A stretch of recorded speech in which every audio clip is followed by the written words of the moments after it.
Each week during this segment, we give each panel member a chance to say what's on their mind. Janice, what is on your mind this week? So this week, I'm stuck on this case that actually happened in 2012 of party at a college, or actually high school party, and there was a victim that was gang raped. They caught it on video because, you know, the kids video everything these days. And it was the football team, so 2 of the individuals actually got prosecuted, did jail time, and then got out. One guy served a year and then went on to play college football and as a quarterback. And I'm still trying to figure out, if you have to have it be average and you can't play pro ball and you have all these other restrictions in place, why is there not a restriction in place that says you can't be a convicted felon and play college ball? But then again, if you look at the NFL, apparently we don't have that restriction there either. So it doesn't really matter. And then the guy who actually defended her and went in and hacked into the computer system and told the school system, the school PTA, that you either need to deal with this and quit trying to squash it and sweep it under the rug, or I'm going to release everything out and start naming names. Now this guy's being investigated, was arrested, and is being potentially charged, or is being charged and faces up to 13 years in prison for unlawfully and illegally invading a computer system. But yet the rapist who unlawfully invaded a woman gets a year or less. Certainly a lot of controversy around that. So I think there's a whole problem with the justice system and mindset patriarchal society in general in this country. Ron, how about you? What's your last call this week? I have heard both presidential candidates discuss a little bit about medical support for veterans. And I still think that veterans, those that have served this country, deserve the same benefits as our congressmen and senators and president. I think they should be able to go to the front of the line and get their issues taken care of. And it's a sad connotation that our country and our elected officials in the House and the Senate, regardless of what their party is, cannot totally redesign yet another system that does not work properly.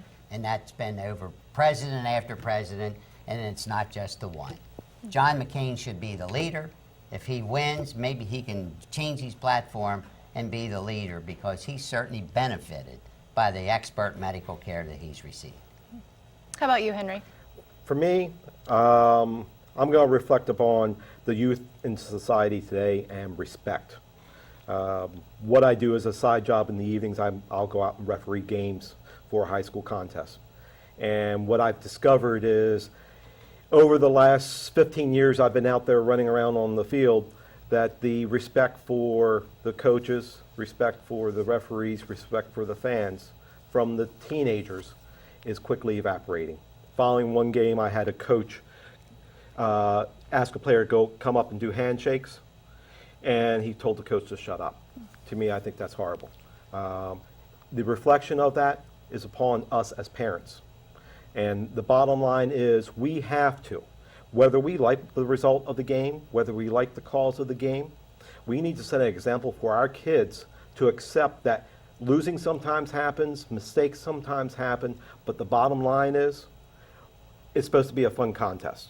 This is an opportunity to grow as a person and face some challenges that you're going to face in life. You're going to have highs, you're going to have lows. Don't let the lows keep you down and mire you for the rest of your life.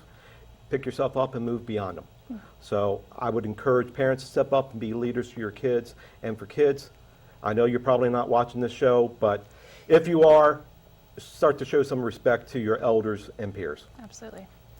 Well, I'll change things up a little bit and go back to our local economy.